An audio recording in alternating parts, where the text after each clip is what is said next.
ونصح الأمة ومحى الظلمة وكشف الغمة وجاهد في الله حق جهاده حتى أتاه اليقين.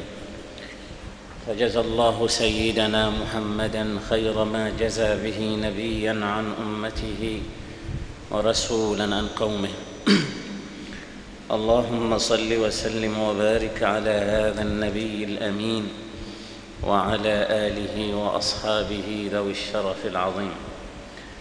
أما بعد، فإن أحسن الحديث كتاب الله، وخير الهدي هدي سيدنا محمد صلى الله عليه وسلم، وشر الأمور محدثاتها، وكل محدثة بدعة، وكل بدعة ضلالة، وكل ضلالة في النار. اللهم إنا نعوذ بك من أن نكون من أهل النار. أعوذ بالله من الشيطان الرجيم. ولله ملك السماوات والأرض والله على كل شيء قدير. إن في خلق السماوات والأرض واختلاف الليل والنهار لآيات لأولي الألباب الذين يذكرون الله قياما وقعودا وعلى جنوبهم ويتفكرون في خلق السماوات والأرض ربنا ما خلقت هذا باطلا سبحانك فقنا عذاب النار.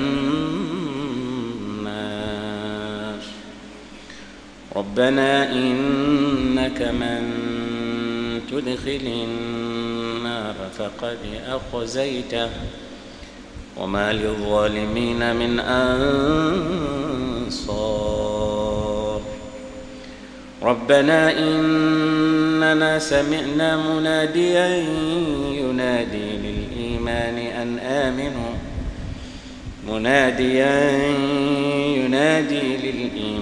أن آمنوا بربكم فآمنا.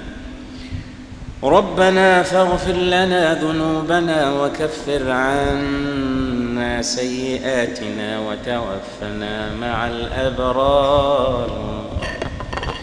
ربنا وآتنا ما وعدتنا على رسلك ولا تخزنا يوم القيامة إنك لا تخلف الميعاد. صدق الله العظيم وبلغ رسوله نبي الكريم، ونحن على ما قال ربنا وخالقنا ورازقنا من الشاهدين والشاكرين، والحمد لله رب العالمين.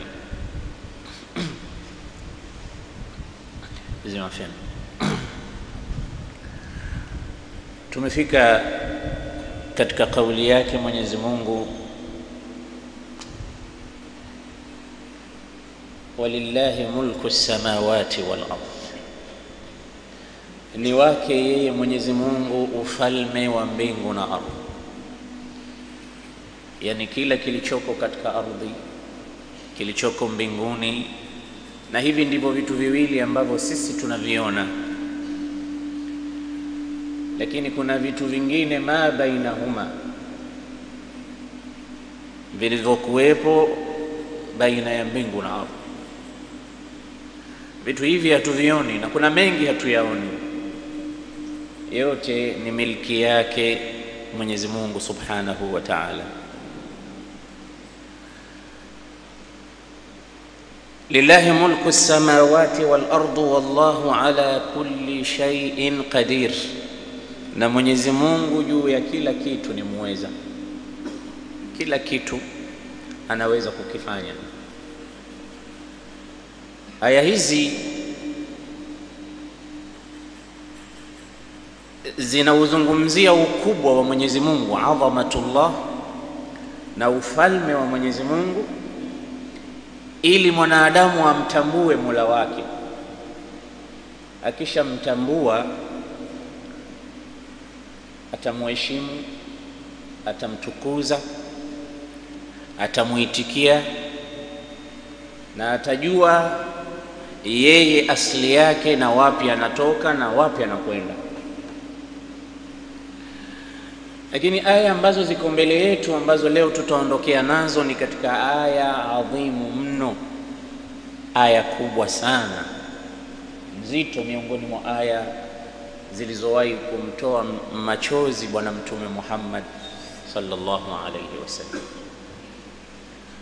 Bibi Aisha radhiyallahu ta'ala anha, mke wa Bwana Mtume Muhammad, mama wa waumini wote, aliulizwa siku moja. Najua Bibi Aisha ameishi umri mrefu sana baada ya Mtume Muhammad. Mtume kafa, Bibi Aisha na umri wa miaka 19, kati ya miaka 19 na 20. Kwa hiyo umri wote huo above 60 Bibi Aisha ameishi baada ya Mtume Muhammad. Kwa hiyo ilmu alikuwa anaitoa ilikuwa kubwa sana. Kwa hiyo maisha yote aliyoishi nayo Bwana Mtume na masomo yote, watu walikuwa kila wakati wanaenda kumuuliza Mtume, kumuuliza Bibi Aisha Mtume alivyokuwa akiishi na mambo aliyoyaona kwa Mtume. Sasa walikuja kumuuliza, ya Aisha, ya umma almu'minin, ma a'jabu ma ra'aitihi min rasulillah, ni jambo gani katika mambo ya ajabu ulowahi kuyaona katika uhai wa mumeo Mtume Muhammad? Faqalat, Bibi Aisha akasema, inna kulla amrahu kana ajaban, kullu amrihi sallallahu alayhi wasallam kana ajaban. Nasema mambo yake yote yalikuwa yanapendeza, yote yalikuwa ya ajabu. Kin a'jabu ma ra'aytu atani dhata yawmin fi laylati. Anasema moja katika mambo ya ajabu sana nilowahi kuyashuhudia, alinijia Bwana Mtume katika zamu yangu. Atani fi laylati, katika zamu ya mama yetu huyu Mtume alimjia usiku wake. Anasema wakati tuko karibu, tumekaa pamoja au tumelala, anasema hatta massa jilduhu jildi, tukawa karibu zaidi mpaka ngozi yake kashikana na ngozi yangu. Yani wakawa ukaribu kiasi hicho mtu na mkewe. Faqala, akaniambia Mtume Muhammad, ya Aisha, atadhanina li al-laylata an aquma baina yaday Allahi rabbil alamin, atadhanina li an ata'abbada li rabbi. Angalia mafunzo ya Mtume hapa. Anasema wakati tuko karibu kugusana kwa ngozi zetu, akaniomba, akaniambia, je, unaniruhusu nisimame usiku kwa ajili ya kumwabudu Mola wangu ewe Aisha? Mtume anaomba ruksa. Angalia tarbia na malezi ya zaujia kati ya mtu na mkewe. Bila shaka kuna mafunzo makubwa sana, kwa sababu sisi wanaume tumezoea baadhi yetu kwamba wake zetu ni kama vyombo vya kutumia, kwamba viko pale vile vyombo kutuhudumikia sisi na kututumikia sisi, hawana isipokuwa hilo, ni kama watumwa tu. Ndio maana usiajabu ukamsikia mtu anasema, na shamba langu la ekari 50, kama sijaoa wake wanne hapa kunisaidia kulima ili itakuwa matatizo. Na saa nyingine mtu anafikiria kustareheshwa tu, anafikiria yeye kustareheshwa tu, hafikirie kustarehesha yeye, astareheshwe. Yani kuna mambo mengi ambayo ni mambo batili, sio ya sawa, ambayo sisi wanaume tuko nayo kwa wake zetu. Na hili la kuomba ruksa,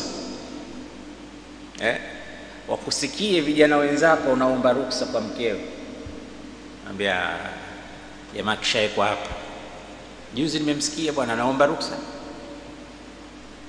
Sasa wewe kakuoa yule au umemuoa, unaombaje ruksa kwa mwanamke? Mtume anaomba ruksa. Kwa sababu gani? Yule ana haki zake yule, kama vile wewe ambavyo una haki zako.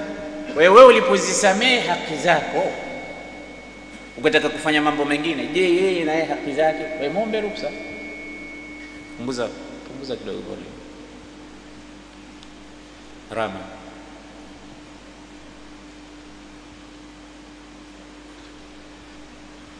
Ikiwa wewe haki zako umezisamehe, haki zako umezisacrifice, na kiza mwenzako pengine anakuhitaji, ni siku yake ya zamu,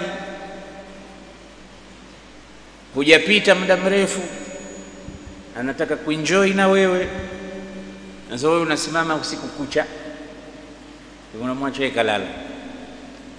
Haiwezekani. Kuna haki zake, kwa sababu hadithi ya Mtume Muhammad inasemaje?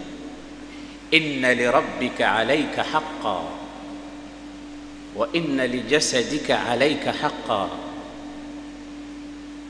wa inna li ahlika alayka haqqan fa'ati kulli dhi haqqin haqqahu. Kila kitu kina haki yake. Wewe una haki yako, mkeo ana haki yake, watoto wana haki, na haki zote zaidi ya haki, Mola wako ana haki kwako. Kwa hiyo jitahidi utoe kila mtu mpe haki yake. Ndio maana Mtume anawaambia, atadhanina an ata'abbada li rabbi al-laila, je, usiku huu wa leo unatoa idhni ni muabudu Mola wangu? Bibi Aisha akajibu, sikilizeni jibu la mama yetu Ummul Mu'minina Aisha radhiyallahu ta'ala anha. Akasema, je, unanipa idhni? Bas. Je, unatoa idhni ninyanyuke usiku ni muabudu Mola wangu? Mtume sallallahu alayhi wasallam anaomba idhni kwa Bibi Aisha. Bibi Aisha akarudisha jawabu, ya Rasulullah, inni ahwak, inni uhibbu qurbak wa uhibbu hawak. Ya Rasulullah, mimi napenda kuwa karibu sana nawe, lakini pia napenda unalolipenda wewe. Nasema ndani yake kuna mafunzo mengi sana katika haya hiwar, mazungumzo kati ya Mtume na Bibi Aisha. Ni mafunzo kati ya wanandoa, kwa sababu hadithi za Mtume sio tu maneno tunayosoma alafu basi, tuchanganue ndani yake. Na ndio fuqaha walikuwa natoa zile istimbatat kutoka katika maneno ya bwana Mtume Muhammad, na baadaye wanajengea hoja na hukumu. Na hata aya za Qur'an, tuona mtu anakupa aya, ndani ya aya hiyo anatoa ahkamu shar'iyya katika dini, au hadithi hizo anatoa istimbatat za ahkamu shar'iyya katika dini. Ndio maana Imam Abi Hanifa katika madhhabi yake kwamba zakatul fitri unaweza ukatoa hela badala ya kutoa nini, hubub zile, nafaka zile, tende nini, unaweza ukatoa hela. Yeye peke yake na wengine wachache ambao wamemsupport katika hili. Lakini kuna wengine wanakuambia no, kile alichotoa Mtume na wewe unatakiwa ufanyeje? Utoe, kwa sababu Mtume alitoa shair, ngano au tende au nafaka. Abu Hanifa akasema nini, kwani lengo la zakatul fitr? Kuna hadithi nyingine ya Mtume anasema, ughnuhum anil mas'alati fi hadha al-yawm, watoshelezeni wasiombe Waislamu katika siku kama ya leo, sikukuu ya Eid. Kwa hiyo kumbe lengo ni kumfanya mtu atosheke, asiombe, awe nacho. Sasa ukimpa hela, lile lengo limefika, kwa sababu lengo ni kumtosheleza, asiombe. Sasa ukimpa hela, atanunua chakula anachokipenda, anachokitaka. Kwa hiyo ikatoa istimbat pia katika hadithi za Mtume, yani ndo bingwa wa kiasi huyu, kama tunavyomsoma katika historia yake, na kiasi yake sio fikra tu kutoka katika kichwa chake, anajengea maneno ya mtume na ahkamu zake. Kwa hiyo tunapofikia pahala tukaona hadithi ya mtume ndani yake kuna mambo mengi ya kujifunza. Ya Rasulullah, inni uhibbu qurbak wa uhibbu hawak. Ya Rasulullah, mimi napenda kuwa karibu nawe na napenda kile unachokipenda wewe. Na hivi ndivyo anatakiwa mtu na mwenzake awe, kwamba anachokipenda mwenzako kama ni cha kheri, na bila shaka nyote mkipende kitu kile. So mume anapenda kusali, mke apende, anapenda kufunga, mke apende, anapenda kusimama qiyamul layl, mke apende. Mambo ya kheri mnakuwa tofauti, mnatakiwa muwe nyote muoane mpaka vitendo vile ambavyo vya jibilla vya kawaida muwe mna share nyote mu kitu kimoja. Rasulullah sallallahu alaihi wasallam akapewa ruksa, anasema akanyanyuka usiku, faqama ila qirbatin min alma. Mtume akanyanyuka kwenda katika chombo cha maji, fatawadda wa lam yukthir sabba alma, akatawadha mtume lakini hakutumia maji mengi. Mtume alikuwa anachunga israfu, maji kibaba kimoja au pishi moja utaona kwamba imemtosha. Katika vitabu vya fiqh wanaandika kibaba tu Mtume sallallahu alaihi wasallam alikuwa anatawadhia, pishi tu Mtume sallallahu alaihi wasallam alikuwa anakogea. Mwenzangu, mpaka upate madumu matano maji yenyewe hamna. Sasa maji ya wiki nzima unayatumia kwa wakati mmoja. Rasulullah alikuwa hapendi israf, kwa sababu yeyote mwenye kufanya israf ni katika ndugu wa mashetani. Rasulullah anasema faqama ila qirbatin min alma'i fatawadda wa lam yukthir min as-sadd min alma', hakufanya wingi wa kumwaga maji. Thumma qama yusalli, kisha akasimama akawa anasali. Wakati amesimama anasali, fabaka hatta ibtallat lihiyatuhu, machozi yakamtoka akawa analia mpaka ndevu zikaroa. Fasajad, ilipofika katika sujud, katika hadithi refu, fabaka hatta ibtallat lihiyatuhu au ibtallat al-ard, akalia mtume mpaka ardhi alikuwa amesujudu pale chini ukaroa. Machozi kiasi gani hayo? Analia mpaka unaziona ndevu zimeroa machozi, analia mpaka pale anaposujudu unaona maji yameroesha ardhi. Thumma tajaa ala jambi, baada ya hapo akalala ubavuni. Fabaka, akalia tena bwana mtume Muhammad sallallahu alaihi wasallam, hatta dakhala Bilal ibn Rabah, mpaka akaingia Bilal sahaba wa mtume, liyuadhina li salati alghadati, ili Bilal apate kuadhini katika sala ya alfajiri. Akamkuta bwana mtume yuko katika hali ile na huko analia.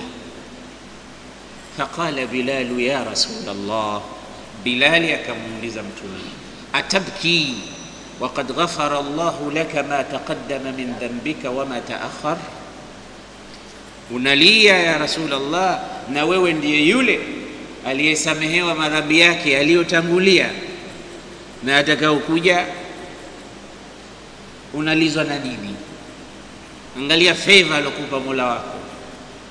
Kama wakulia sisi na wala hatulii, si tulostahili kulia wala hatulii. Yule ambaye ndo kafutiwa dhambi zake yeye analia, relax, kinyume kabisa. Aisha katika wasifati wengine sema kana yaqumu hatta tatafattaru qadama, mtume alikuwa ananyanyuka usiku, yani anaswali sana usiku mpaka miundi yake, miguu yake inavimba kwa kisimamo kirefu. Namuuliza, lima tasna'u hadha waqad ghafara Allahu laka ma taqaddama min dhanbika wa ma ta'akhkhar, kwa nini unafanya hivi? Yani kama mbona unateseka sana na Mungu ameshakusamehe makosa yako? Qala afala akunu abdan shakura, mtume sema basi hivi ndo narudisha shukrani zangu kwa Allah. Kama nimesamehewa basi siwe mje mwenye kushukuru. Naam. Anasema Bilal, atabki waqad ghafara Allahu laka ma taqaddama min dhanbika wa ma ta'akhkhara, unalia hali Allah kakusamea makosa yako. Faqala ya Bilal, tumengesema ye Bilal, falima la abki, kwa nini nisilie? Waqad unzilat alayya al-layla, na usiku wa leo huu unaoniona nimeukesha usiku huu, Mwenyezi Mungu ameniteremshia, inna fi khalqis samawati wal ardi wa ikhtilafil layli wan nahar la ayatin li ulil albab.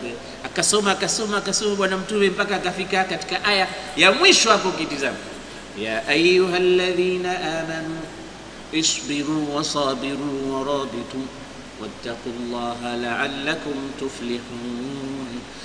Hizi aya alipozisoma zote mtume akasemaje? wailul liman qara'aha wa lam yatafakkar fiha, wailul liman qara'aha wa lam yatafakkar fiha, ole wake atakayezisoma aya hizo na asifikirie chochote katika aya hizo. Hapo ndipo tunapoondokea katika aya ambayo iko mbele yetu. Inna fi khalqis samawati wal ardi, katika uumbaji wa mbingu na ardhi, hakika katika uumbaji wa mbingu na ardhi, wa ikhtilafi al-layli wan nahar, na kubadilishana kwa usiku na mchana. Yani ikhtilaf ni ile kuja usiku ukaondoka mchana, na kuja mchana ukaupisha usiku, zinapokezana. La ayatin li ulil albab, katika haya kuna mazingatio makubwa na hoja nzito na dalili za wazi wazi juu ya upatikanaji au uwepo wake Allah subhanahu wa ta'ala. Lakini sio tukutizama hivi kama unatizama kitu ambacho hakina thamani yoyote. Kuitizama mbingu, kuitizama ardhi, kuyatizama yaliyo kati ya usiku na mchana, ukawaza, ukazingatia, ukafikiri, jibu lake unamuona Allah subhanahu wa ta'ala kwa jicho la basira, kuona ule utenda kazi wake. Hapa Mwenyezi Mungu yupo. Dr. Keith Moore alipokuwa anaona ile utendaji kazi wa Mwenyezi Mungu subhanahu wa ta'ala katika alamul ajinna, ulimwengu wa matumboni huko, kiumbe namna kinavyokuwa, tauran ba'da taurin, stage baada stage, mpaka kufika pale kupulizwa roho, nasema here is God, here is God. Nasema hapa kweli ndipo palipokuwa na Mungu hapa. Ni zile stage. Elimu na mambo mengine yote yanakupelekea wewe kumjua Allah subhanahu wa ta'ala. Yani bahari, yani upepo, yani jua, mwezi, sayari, milima, ardhi, ndani yake madini mbalimbali, petroli, ghasia chungu zima ambazo zipo katika hii dunia na mbinguni, ni katika uumbaji wa nani?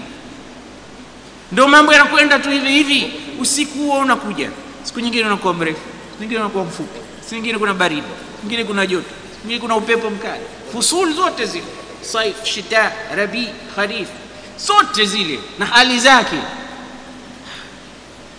hakuna mwenye control hivi vitu.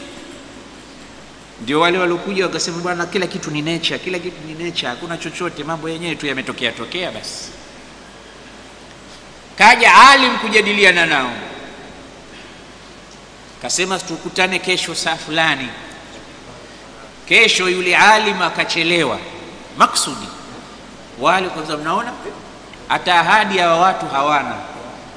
Sasa alipofika sasa, mbona umechelewa? Sema samanini, nimechelewa sana kwa sababu kulikuwa kuna wageni wamekuja wananipa habari nzito.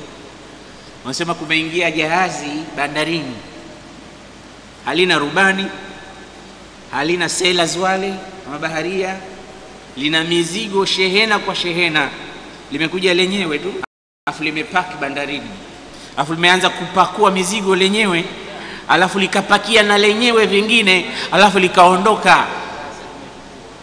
Wale wananiambia sisi watu wazima na akili zetu tumekuja hapa kwa mjadala, wewe unatuambia vitu vya khurafa hivyo.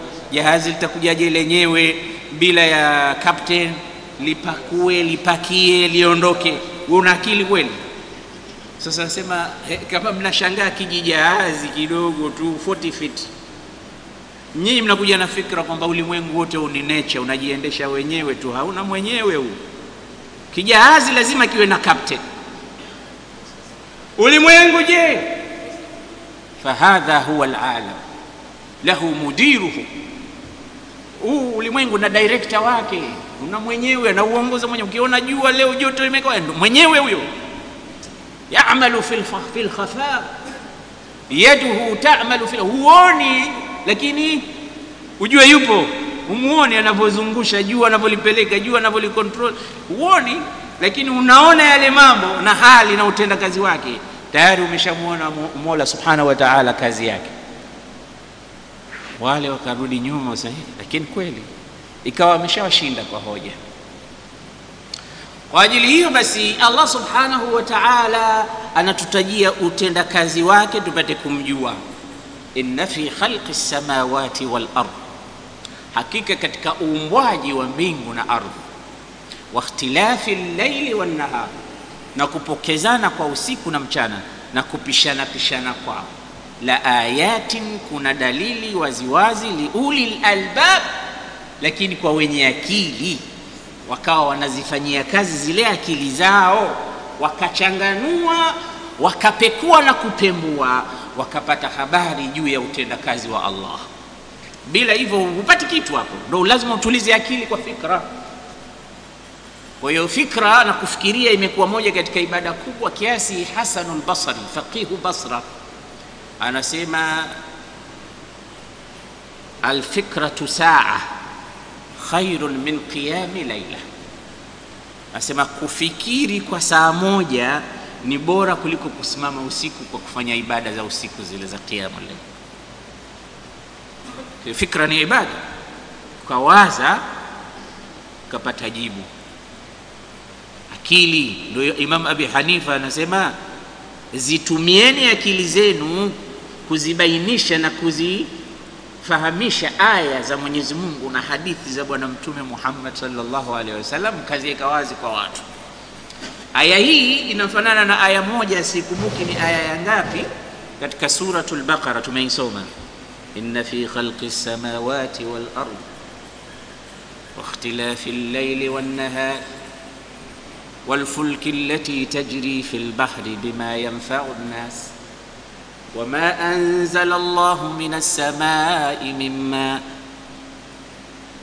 فأحيا به الأرض بعد موتها وبث فيها من كل دابة وتصريف الرياح والسحاب المسخر بين السماء والأرض لآيات لقوم يعقلون. Iangalie katika aya mitaa ya 164, ifungue uitizame kama ni sahihi aya hiyo 164. sawa sawa, sahihi. Inna fi khalqi samawati wal ardi wa ikhtilafi al-layli wan nahar, ndio wal fulki allati tajri fil bahr. Hapo kaongeza kuumba kwa mbingu na ardhi na kupishana usiku na mchana na majahazi yanayopita katika bahari. Utaona meli kubwa limebeba makontena 100 ikializami, lilo linakwenda tu. Wewe uko pale bandarini unashika kiuno unasema cargo yangu imeshaingia, mzigo tayari bwana, tayari. Lakini ukitupa shilingi inazama kwa bahari, shilingi moja inazama, 40 feet container 100 azizami, na linakwenda linarudi. Submarine zile zinaingia katika ardhi zile, unaona zinakwenda ndani kwa ndani, ndani ya ardhi huko. Maajabu makubwa, mambo makubwa ulimwenguni hapa yanapita. Wal fulki allati tajri fil bahri, na majahazi yapitayo katika bahari. Naam, wal fulki allati tajri fil bahri bima yanfa'u nas, ndio wama anzala Allahu minas samai mimma, na yale anayoyateremsha Mwenyezi Mungu kutoka mawinguni, maji, mvua hizo. fa ahya bihi al-ardha ba'da mautiha, baada ya kwamba ardhi imekufa inapata uhai kwa maji yale. Naam, fa ahya bihi al-ardha ba'da mautiha, kisha nini? Wabatha fiha min kulli dabba, kisha akaeneza kwa maji hayo ukapata uhai kwa kila kiumbe. Maji hayo waja'alna min al-ma'i kulla shay'in hayy, batha fiha min kulli dabba wa tasrifi ar-riyah, na kusarifu pepo hizo zinavyopita, upepo kwa kuvuma kwake huyo, tasrifu ar-riyah was-sahab, na mawingu, al-musakhkhar baina as-sama'i wal-ard, la ayatin li uli qaumin yaqilun. Humo ndani kuna aya, yani hoja, kuna dalili ili watu wapate kutumia akili zao, wapate kuangalia vizuri. Mwenyezi Mungu Subhanahu wa Ta'ala yupo, hata kama simuoni kwa jicho, lakini kazi hizi haziwezi zikafanywa isipokuwa ni yeye mwenye kuzifanya kazi hizi. Naam, na zinakwenda kwa nidhamu. Inna kulla shay'in khalaqnahu biqadar. Matunda hayo yanavyokuwa katika miti na miembe na nini, yote ni utenda kazi wake Allah Subhanahu wa Ta'ala, kaumba kwa mizani. La shamsu yanbaghi laha an tudrika al-qamar wala al-laylu sabiqu an-nahar wa kullun fi falakin yasbahun. Zote ni kazi zake Subhanahu wa Ta'ala. Naam, la ayatin li ulil albab, kuna aya, kuna alama kwa wenye akili. Ni wepi hao wenye akili? Alladhina yadhkuruna Allaha qiyaman wa qu'udan wa ala junubihim, ni wale wenye kumtaja Mwenyezi Mungu, wenye kumdhukuru Mwenyezi Mungu Allah hali ya kwamba wamesimama, wa qu'udan, na hali ya kwamba wamekaa kitako, wa ala junubihim, na hali ya kwamba wamelala. Angalia hiyo taswiri ile ya hadithi ya bibi Aisha. فقام يصلي فبكى حتى ابتلت لحيته ثم سجد فبكى حتى ابتلت الأرض ثم اضطجع فبكى حتى دخل بلال بن رباح. katika aina tatu. Dhikri hapo baadhi ya mufassirin wanasema ni swala, alladhina yadhkuruna Allaha qiyaman wa qu'udan wa ala junubihim, lakini wengi katika mufassirin wanasema ni dhikri am, kwa sababu sala ni moja katika dhikri vile vile. Sala ni moja katika dhikri, kwa hiyo kumtaja na kumdhukuru Mwenyezi Mungu. Ndio katika hadithi ya Imran ibn al-Husayn, sahaba ambaye alipata matatizo mengi sana ya kiafya. Huyu aliumwa sana huyu, na alikuwa na matatizo ya bawasili. Mtu anapokuwa anatoka damu katika sehemu zake za siri, elimsibu huyu sahaba, ikawa watu wanakwenda kumtizama, kumkagua kitandani, kila kitu anafanya pale pale, anaumwa, hawezi hata kuondoka. Wale wanaokuja kumuona kumkagua wanalia wao kwa hali wanayoiona, yeye anasema mnalia, mimi napokea, hii ni khidma na mhudumi na hudumu kwa kile ambacho Mwenyezi Mungu amenionja nacho. Kwa hiyo alhamdulillah, kwa hivyo Mwenyezi Mungu akimpenda mja wake anamuonja subra ya hali ya juu, kama subra ya Nabii Ayub alayhi wa ala nabiyina salatu wassalam. So Imran ibn Husayn huyu, katika hadithi Mtume sallallahu alayhi wasallam akamwambia salli qa'iman, sali kwa kusimama. Alqiyam ni moja katika nguzo, lakini lilqadir, kwa mwenye kuweza. Kama uwezi kusimama usijikalifishe wakati wa sala, kwa hiyo unasali kwa kusimama. Isipokuwa sunna, vitabu vya fiqh na masomo wa ulama wametuambia unaweza ukasali sala ya sunna kwa kukaa, hata kama kusimama unaweza, lakini ukisimama unapata thawabu zaidi kuliko ukikaa, sala ya sunna.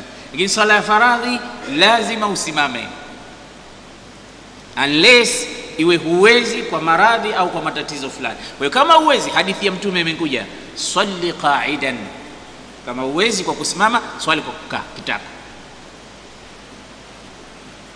Fa in lam tastati', kama huwezi mpaka kukaa pia, fasalli muttaji'an ala jambik, sali kwa kulala. hakuna udhuru wa sala, hususan kwetu sisi wanaume. Hakuna siku ambayo utasema bwana niko kwenye mwezi. Hakuna mwezi wala jua kwako, na swali kwenda mbele. Na hakuna udhuru wa sala. Huwezi kusimama, kaa. Huwezi kukaa, lala.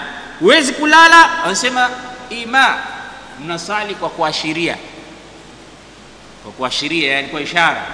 Unaweza ukasali mpaka kwa macho. Sasa hivi nimesimama, alhamdulillah rabbil alamin, na rukuu na sujudu. Muhimu usali.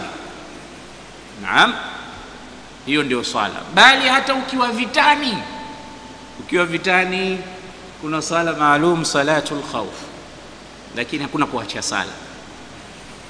Naam, kwa ajili hiyo wanasema ulama alladhina yadhkuruna Allah qiyaman wa qu'udan wa ala junubihim, kusimama kwa ajili ya sala, na vile vile niam kumtaja Mwenyezi Mungu katika hali zote. Wewe uwe mtu wa dhikri katika hali zote kwa kumtaja Allah subhanahu wa ta'ala. Katika hadithi inasema kana Rasulullah yadhkuru rabbahu fi kulli ahyanihi, mtume alikuwa akimtaja Mola wake nyakati zake zote.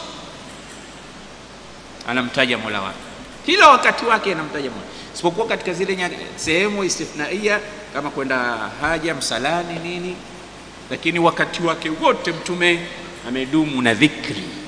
Na hili ni jambo ambalo ndugu zangu leo tumelisahau. Dhikri tumelisahau sana. Niwaambie, miongoni mwa mambo makubwa yenye neema na faraja ni mtu kuzisoma zile adhkarul sabah wal masa. Adhkaru sabah wal masa. Hamza, unasoma adhkaru sabah wal masa? Sema ukweli. Kama usomi sema, tusisome. Naam, anasema baadhi ya siku anasoma. Basi kuanzia leo usiache adhkaru sabah wal masa, zile nyuradi zile za usiku na mchana, very important, ambazo mtume hakuacha, alikuwa anafanya kila wakati na ametufundisha sisi. Ukiamka, asbahna wa asbaha almulku lillah walhamdulillahi rabbil alamin, Allahumma ij'al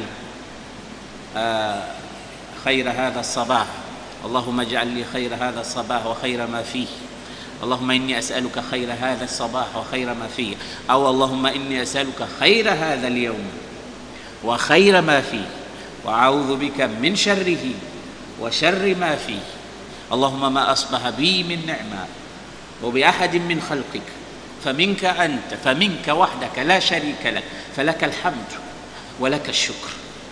Sasa mtu akisoma hii dua hii ya mwisho siku ile, mtume anasema faqad adda shukrahu dhalika al-yawm, ameshatekeleza kumshukuru kwake, kuishukuria neema kwa Allah subhanahu wa ta'ala kwa siku ile.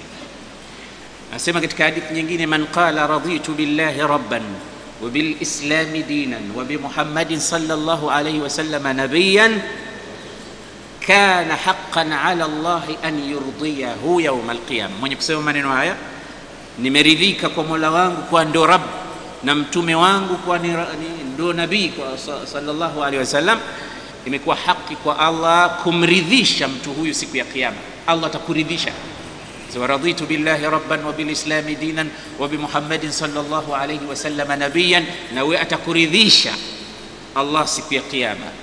Bali mtume sallallahu alaihi wasallam kuna dua nyingi za asubuhi, Allahumma bika asbahna wa bika amsayna wa bika nahya wa bika namutu wa ilayka an-nushur, ikiwa jioni, wa ilayka al-masir, asbahna wa asbaha al-mulku lillah walhamdulillahi rabbil alamin. Unamuomba Mwenyezi Mungu akubarikie usiku ule. Abu Darda, sahaba wa mtume, siku moja anapita katika barabara, kakutana na bwana akampa habari mbaya, akamwambia Abu Darda, laqad ihtaraqa baytuk, Abu Darda, nyumba yako imeungua moto. Abu Darda akasema mahtaraq, haikuungua moto nyumba yangu. Qala bala ihtaraqa baytuk, tunakupa habari nyumba yako imeungua. Qala la kalla, lam yahtariq bait, haiwezi kuungua nyumba yangu. Kaambia kwa nini unasema maneno haya?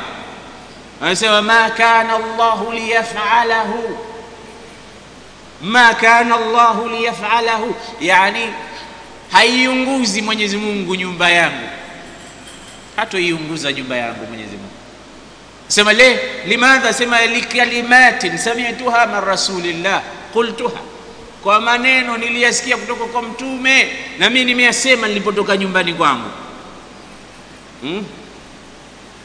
Kuna maneno anasema nimeyasema nilipotoka nyumbani kwangu, nimeiweka katika hifadhi ya Allah nyumba yangu, watoto wangu, nafsi yangu, hali yangu. Allahumma anta rabbi la ilaha illa ant, ya Rabbi, wewe ni mola wangu, hakuna mola apasaye kuabudiwa kwa haki isipokuwa wewe. Wahdaka la sharika lak, lakal hamdu wa lakal shukru ala dhalik. Subhanallah bihamdi, subhanallah alazim, subhanallah alhamdulillah, la ilaha illa wahdahu la sharika lahu almulku wa lahu alhamdu wa ala kulli shay'in qadir.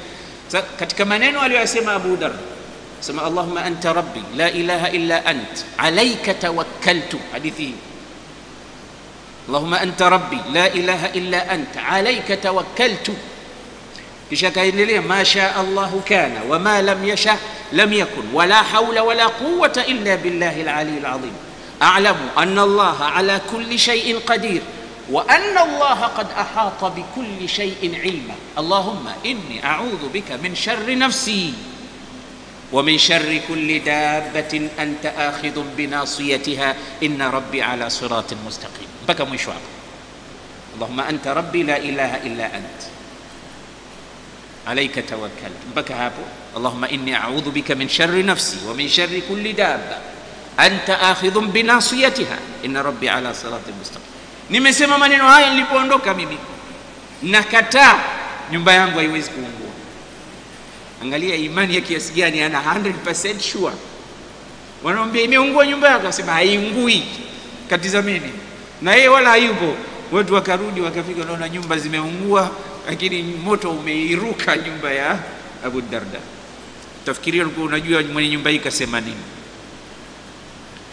Usitoke tu, ulimwengu huu umejaa shari. Kuna watu wengine wakikuona wanasema atakufa lini yule, tupumzike. Sasa hawa watu hawatosheki na kitu chochote, dua ndo zinaweza zikawafunga midomo yao. Naam, mmoja katika ulama anasema lau tungejua yaliyofichikana katika nyoyo za watu, tusingecheka kabisa na baadhi ya watu, tusingecheka nao, kwa sababu ndani kuna siri kubwa. Na wengine ukiona nao na kiboko wetu huyu bwana, shekhi wetu bwana, wewe ndio unabakia wewe. Ukishaondoka sema ana maana pesa mbili.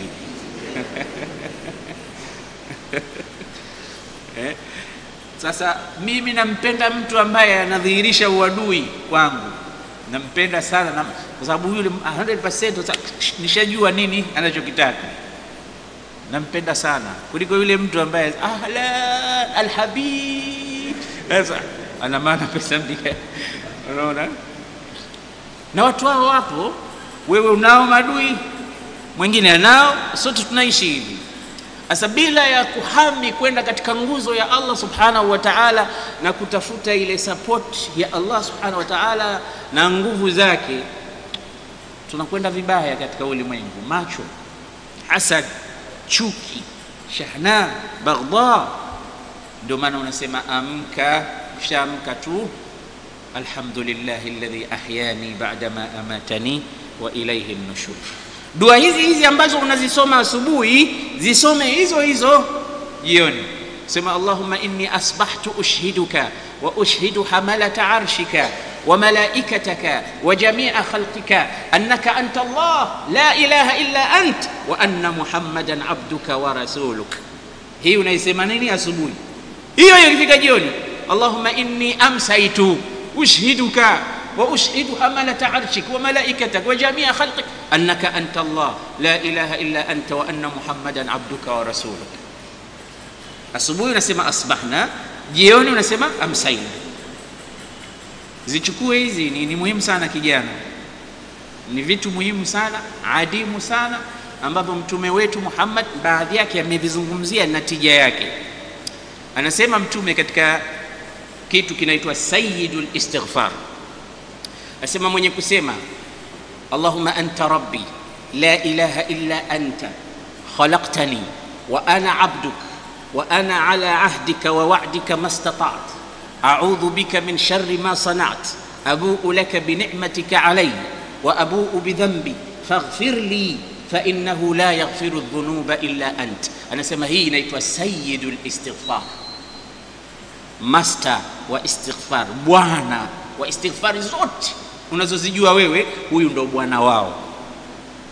Mtume anasema ukisema hii wakati wa usiku, ukifa unakwenda peponi, na ukisema hii wakati wa asubuhi, ukifa mchana ule unakwenda peponi. Ipi hiyo? Sayyidul istighfar. Bali Mtume SAW anasema Allahu la ilaha illa huwa al-hayyul qayyum la ta'khudhuhu sinatun wala nawm lahu ma fi. Hii ni ayatul kursi, anayeisoma huhifadhiwa na majini, wale wenye kusumbuliwa na majini na marohani na mapepo wabaya. Ayatul kursi unapoisoma unahifadhiwa na majini. Qul huwa Allahu ahad mara 3, qul a'udhu birabbil falaq mara 3, qul a'udhu birabbin nas mara 3. Sema man qara'aha 3 marratin, mwenye kusoma hizi mara 3, kafathu, ni kinga yake. Maneno ya Allah zitamtosha. Kwa uwezo wa Allah subhanahu wa ta'ala hakuna kitu kitakacho. Sasa wewe unaamka tu hivi hivi unakwenda, na watu wanakutolea mimacho, wanakutizama, wanakaribia kukuangusha kwa macho yao, wanakufanyia vitimbi kila aina, wanakuroga. Mmoja kalazwa hospitali anatua drip kwa sababu umepaka rangi ya antibiotic, antifungus nyumba yako. Mambo kama haya lazima uende kwa dua. Ad-du'a mukhul ibada, dua ndio ubongo, ndio ile bone marrow za ibada, ni dua, ni dua. Katika hadithi nyingine Mtume sallallahu alayhi wasallam asema man qala, mwenye kusema hina yusbih au hina yumsi, asubuhi au jioni, la ilaha illa Allah wahdahu la sharika lah, lahul mulku wa lahul hamdu yuhyi wa yumitu wa huwa ala kulli shay'in qadir, kataba Allahu lahu biha 100 hasanat. Ukisema mara 100 hii, Allah anakuandikia thawabu 100. Wa mahallahu ank, na Mungu anakusamehe kwa hiyo 100 sayiat, madhambi 100. Wa kana lahu adl 10 riqab, na unakuwa kama umeacha shingo 10 huru. Wa kana lahu hirzan min ash-shaytan, na inakuwa vile vile ni kinga kwa mashetani, majini waovu. Walam yati ahadun bimithli ma ata bihi illa rajulun ata bi akthara mimma ata bihi. Hakuna mtu yoyote katika ulimwengu siku hiyo atakuwa amefanya kitu kizuri kuliko hicho, isipokuwa labda mtu aje na idadi nyingi kuliko yako. La ilaha illa Allah wahdahu la sharika lah, lahul mulku wa lahul hamdu wa huwa ala kulli shay'in qadir. Mtume sallallahu alayhi wasallam kamuona mkewe Bibi Juwairiya, na katika baadhi ya ulama wanazungumza kwa Bibi Aisha. Nafikiri kuna riwaya nyingine Bibi Juwairiya yuko katika tasbihat, dhikri zake. Mtume sallallahu alayhi wasallam kamwacha pale, kaondoka, akarudi, yuko pale pale bado anaendelea. Akamwambia, tokea wakati nimekuacha mpaka nimerudi bado uko hapo, hujamaliza ulichokuwa unafanya.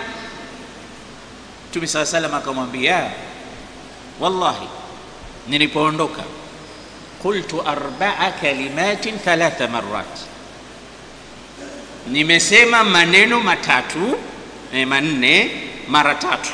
4 kalimat 3 marrat, nimesema maneno manne mara 3. Wallahi law wuzinat, lau yatapimwa maneno yangu manne hayo niliyoyasema na yakapimwa na ya kwako wewe kutokea nilipokuacha mpaka nimerudi nimekuona, na siku nzima ya kwako na maneno yangu manne tu niliyoyasema, nasema la wazanatuhunna au la wazanahunna au la wazanatuhunna, yangu ingekuwa na uzito kuliko ya kwako. Nimesema maneno manne tu mara 3. Wewe uko hapo, na lau utakuwa hapo siku nzima, ya kwangu yatakuwa mazito kuliko ya kwako. Maneno gani? Subhanallah, subhanallah adada khalq zinata arshi midada kalimati ridha nafsi.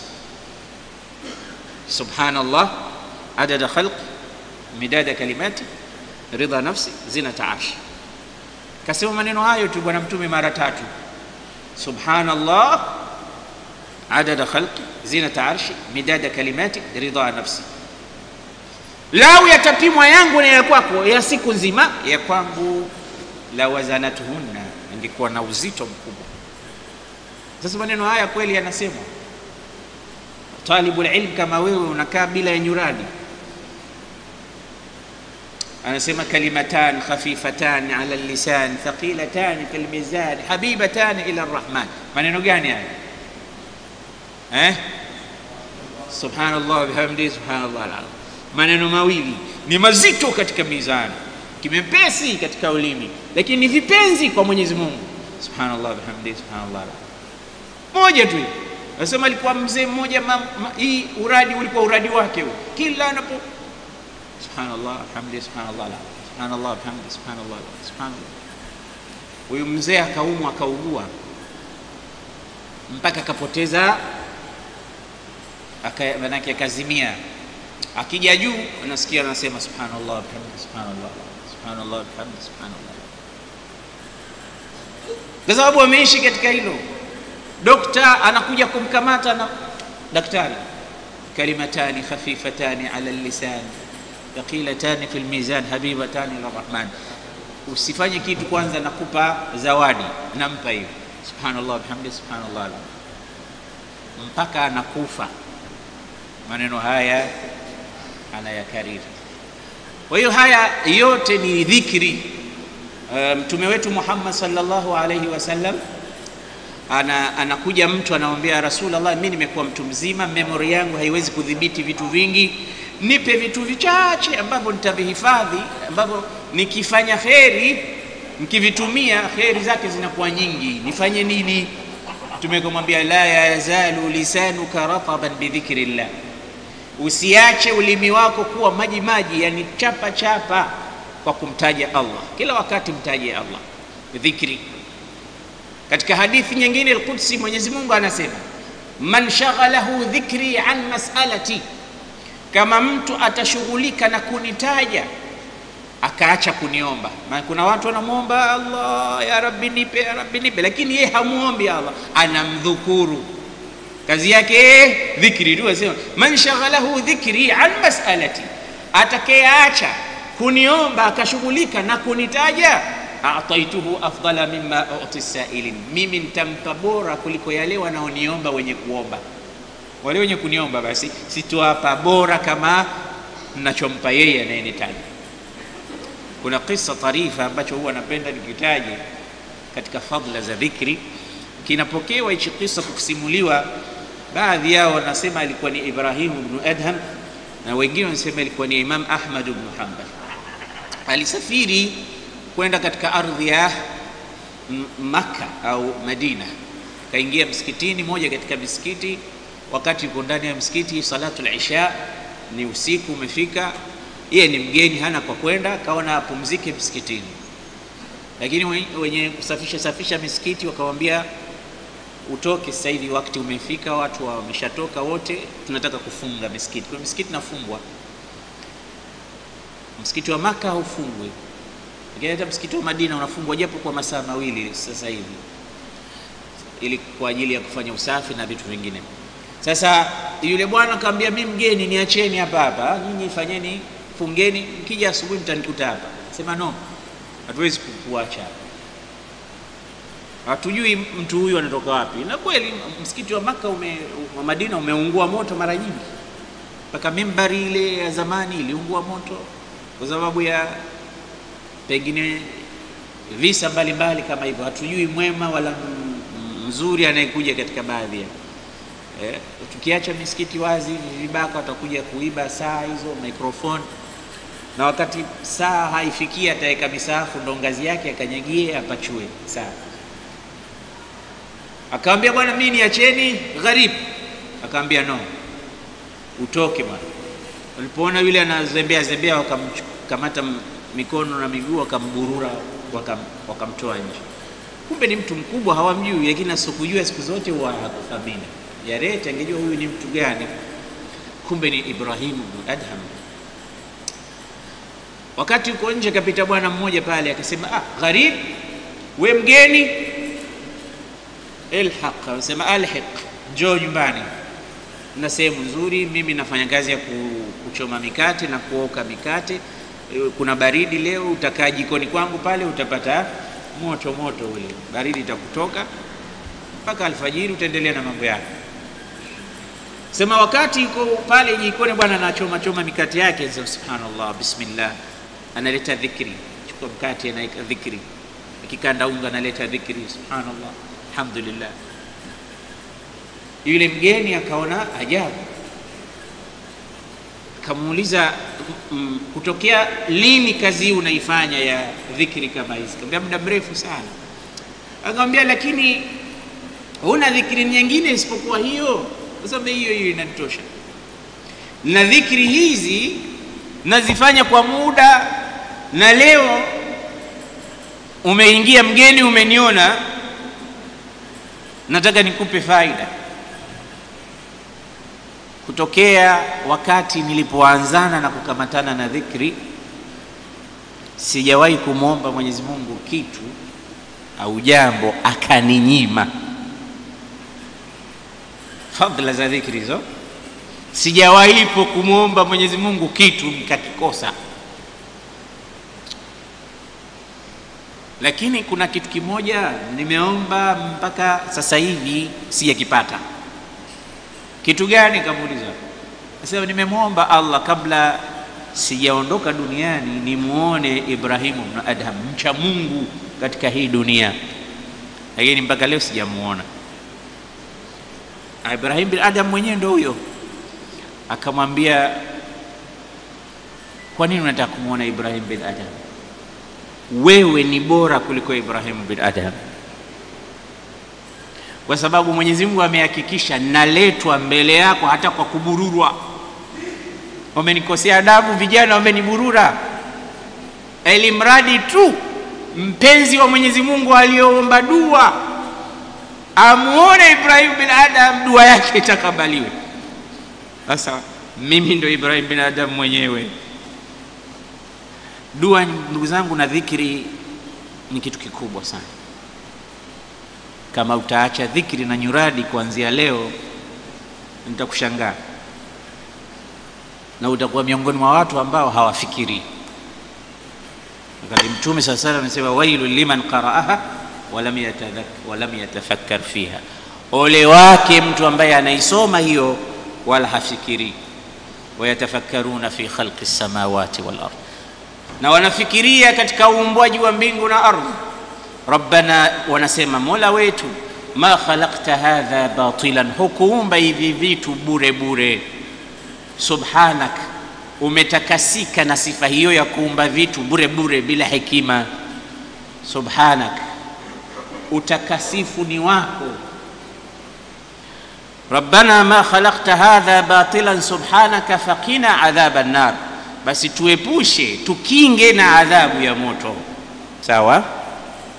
Rabbana, Mola wetu, innaka, hakika yako wewe, man tudkhilin nara, utakayemuingiza motoni, faqad akhzaitahu, huyo utakuwa umemfedhehesha, umemdhalilisha mbele ya watu siku ya kiyama. Hisabu, watu wanahesabiwa, fulani ibn fulani, wewe ni miongoni mwa watu wa motoni. Amama al-ashhad, watu wote katika mahshar wanakuona, idhilali ya hali ya juu. Na pengine huku duniani ulikuwa unajifanya mtu mwema, kumbe ulikuwa ukiwa peke yako kuna mambo anayofanya hata Firauni namba 2 au 3 au 10.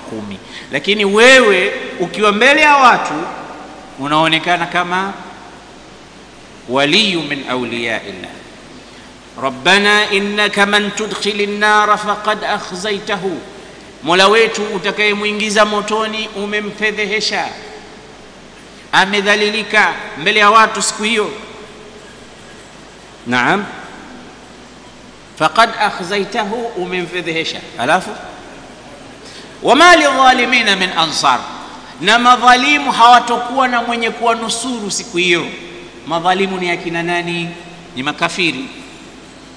Katika aya nyingine walkafiruna humudh dhalimun. Unajua, ukitaka kutafsiri Qur'ani, itafsiri Qur'ani kwa Qur'ani kwanza, alafu itafsiri Qur'ani kwa hadithi za Bwana Mtume, alafu kwa maneno ya masahaba.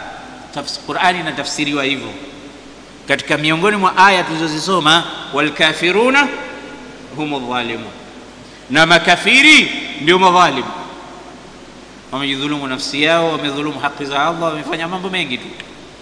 Wa wama lidhalimina min ansar, madhalim hawana atakayewatetea, hawana wenye kuwanusuru siku ya kiyama. Rabbana, ewe Mola wetu, innana sami'na munadiyan, hakika sisi tumemsikia mtangazaji, tumemsikia mwenye kunadi, yunadi liliman, anatangaza, ananadi kwa ajili ya Uislamu, iman. Faamanna, sisi tukamuitikia. Mtangazaji mwenye kunadi hapo ni mtume. Rabbana innana sami'na munadiyan yunadi liliman, hakika sisi tumemsikia mwenye kunadi ananadi juu ya imani, anatuita katika imani. Faamanna, sisi tukamwamini. Naam, an aminu birabbikum faamanna, anatuambia muaminini Mola wenu. Jazakallah khair.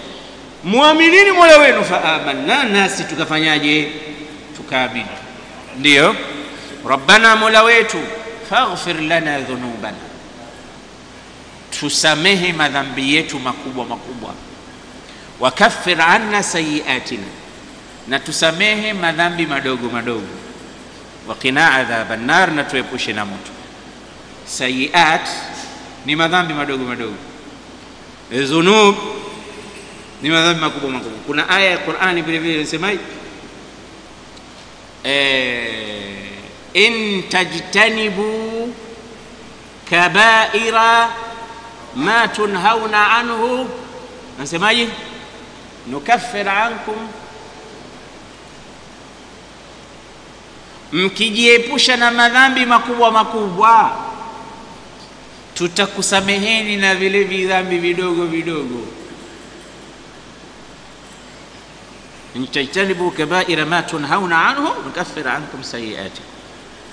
Kwa hiyo hapo katika madhambi, faghfir lana dhunubana, tusamehe madhambi yetu, yani yastiri. Mwenyezi Mungu tustiri. Kustiri ndo kusamehe, kwamba anayaignore Allah subhanahu wa ta'ala, wala hakufedheheshi mbele ya watu siku ya kiyama. Anakutajia, mja wangu, unakumbuka ulifanya nini katika dunia? Wewe ulikuwa ukifunga milango, wewe tu unakumbuka? Ndio ya Rabbi, basi ninakustiri, nakustiri, nenda zako pepo. Ndio stara yenyewe hiyo ambayo watu wanaomba kwa Allah subhanahu wa ta'ala. Sema Rabbana faghfir lana dhunubana, ya Rabbi tustiri makosa yetu makubwa, tusamehe madhambi yetu makubwa, wakaffir anna, na tusamehe, yani ighfir lana sayiatina, madhambi madogo madogo, waqina adhaban nar, na watawaffana, na utufishe ma'al abrar, yani alhiqna bisalihin, tuunganishe pamoja na watu wema. Watawaffana ma'al abrar, na alhiqna bisalihin, yani tuunganishe, tuwe katika kundi la wema, tukifa tuwe pamoja na hao watu wema. Ndio tawaffana ma'al abrar. Rabbana innaka man tudkhilin nar faqad akhzaytak, ya Rabbi, utakayemuingiza motoni umemfedhehesha. Ndio Rabbana wa atina ma wa'adtana ala rusulik, ewe Mola, tupe yale uliotuahidi kupitia katika ndimi za mitume wako. Ma wa'adtana ala rusulik wala tukhzina, wala utusifedheheshe yaum alqiyama, siku ya kiyama. Innaka la tukhlifu almi'ad, hakika wewe hukhalifu ahadi zako. Tufikie hapo, wakati umekwenda sana na aya zetu hizi. Inshallah wiki itakayokuja tunatarajia pengine tutamaliza hizo aya zilizobaki ambazo zilimliza Bwana Mtume Muhammad sallallahu alaihi wasallam, na inasemekana kwamba mtume alikuwa akipenda sana kuzisoma hizo aya anaponyanyuka kusali sala za usiku. Allahumma ij'alil Qur'ana al-Karima rabi'a qulubina وجلاء صدورنا وذهاب همومنا وغمومنا وكفارة لسيئاتنا وبركة لنا في أعمالنا وأعمارنا. اللهم ذكرنا منه ما نسينا وعلمنا ما ينفعنا يا رب العالمين. اللهم إنا نسألك الهدى والتقى والعفاف والغنى برحمتك يا أرحم الراحمين. وصلى الله على سيدنا محمد. اللهم صل.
أشهد أن لا إله إلا الله.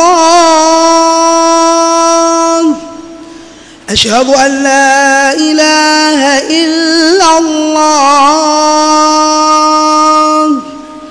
أشهد أن محمدًا رسول الله. أشهد أن محمدًا رسول الله. حي على الصلاة. حي على الصلاة. حي على الفلاح. حي على الفلاح. الله أكبر الله أكبر. لا إله إلا الله.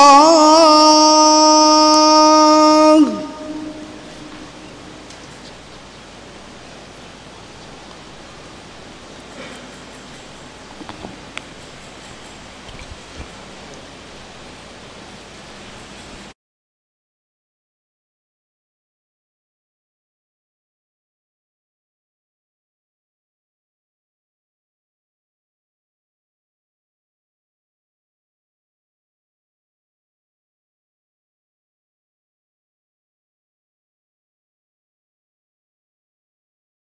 إله إلا الله. لا إله إلا الله.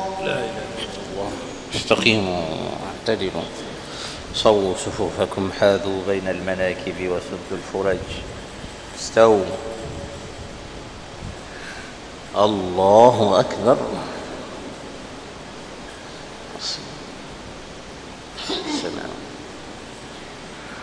بسم الله الرحمن الرحيم. الحمد لله رب العالمين الرحمن الرحيم مالك يوم الدين. إياك نعبد وإياك نستعين. اهدنا الصراط المستقيم صراط الذين أنعمت عليهم غير المغضوب عليهم ولا الضالين.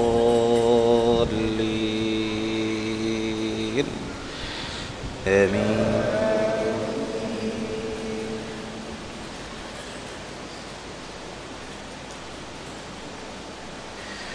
بسم الله الرحمن الرحيم. والعاديات ضبحا فالموريات قدحا فالمغيرات صبحا فأثرن به نقعا فوسطن به جمعا إن الإنسان لربه لكنود وإنه على ذلك لشهيد وإنه لحب الخير لشديد أفلا يعلم إذا بعثر ما في القبور وحصل ما في الصدور إن ربهم بهم يومئذ لخبير. الله أكبر.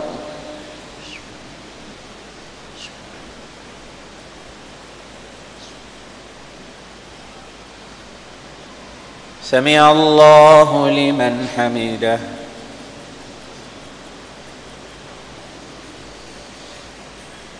الله أكبر.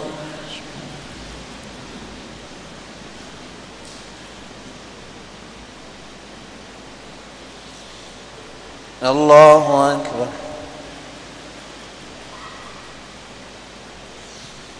الله أكبر.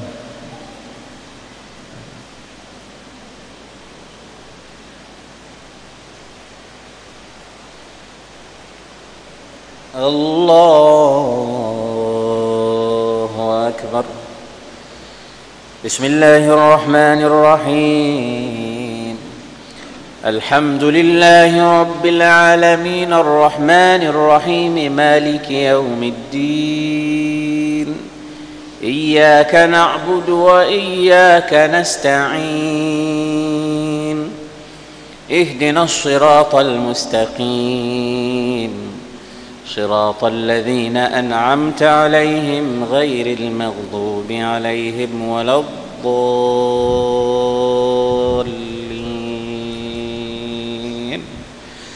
آمين.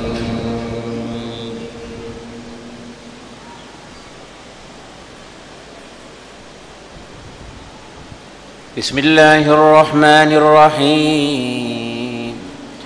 ويل لكل همزة لمزة الذي جمع مالا وعدده يحسب أن ماله أخلده كلا لينبذن في الحطمة وما أدراك ما الحطمة نار الله الموقدة التي تطلع على الأفئدة إنها عليهم مؤصدة في عمد ممددة.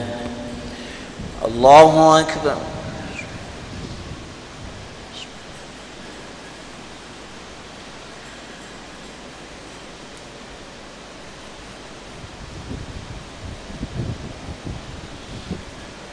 سمع الله لمن حمده.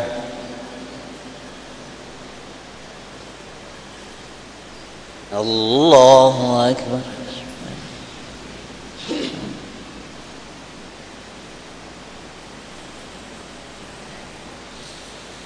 الله أكبر. الله أكبر.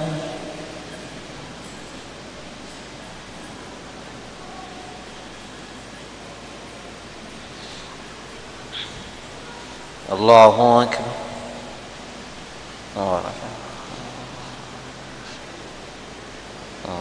السلام عليكم.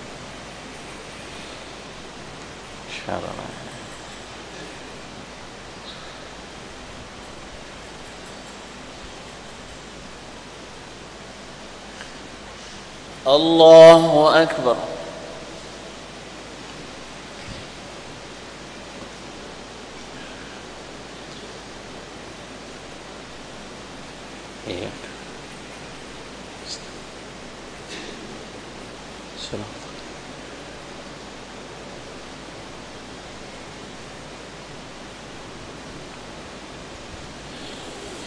الله أكبر.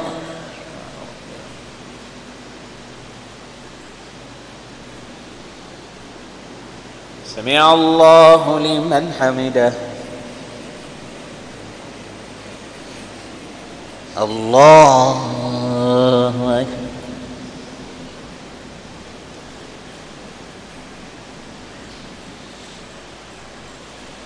الله أكبر. الله أكبر.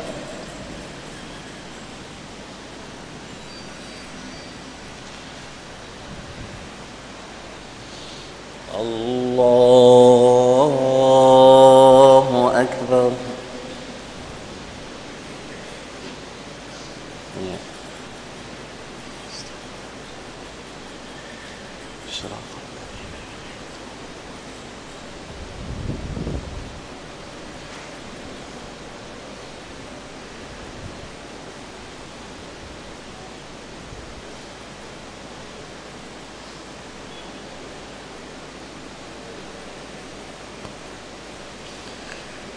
الله أكبر.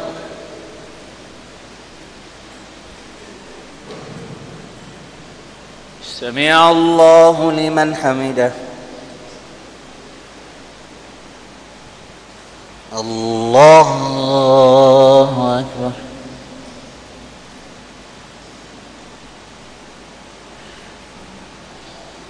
الله أكبر. الله أكبر.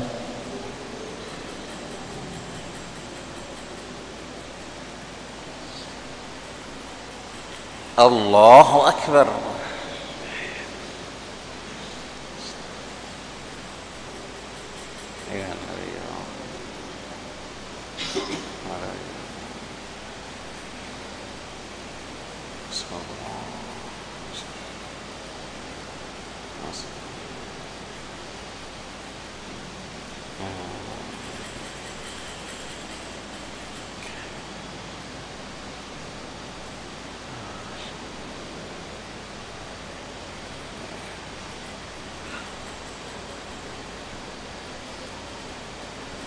السلام عليكم ورحمة الله. السلام عليكم ورحمة الله. الله استغفر الله. اللهم أنت السلام. اللهم لنا نعلم الله.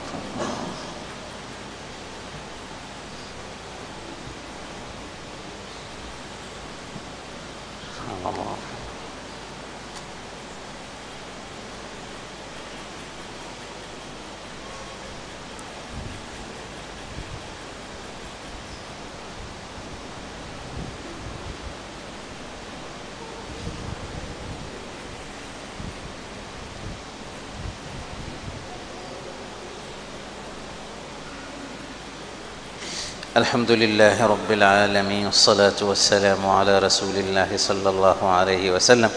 اللهم إنا نسألك موجبات رحمتك، عزائم مغفرتك، الغنيمة من كل بر، السلامة من كل إثم، والفوز بالجنة، والنجاة من النار. اللهم احسن عاقبتنا في الأمور كلها، وأجرنا من خزي الدنيا وعذاب الآخرة برحمتك يا أرحم الراحمين. صلى الله عليه وسلم.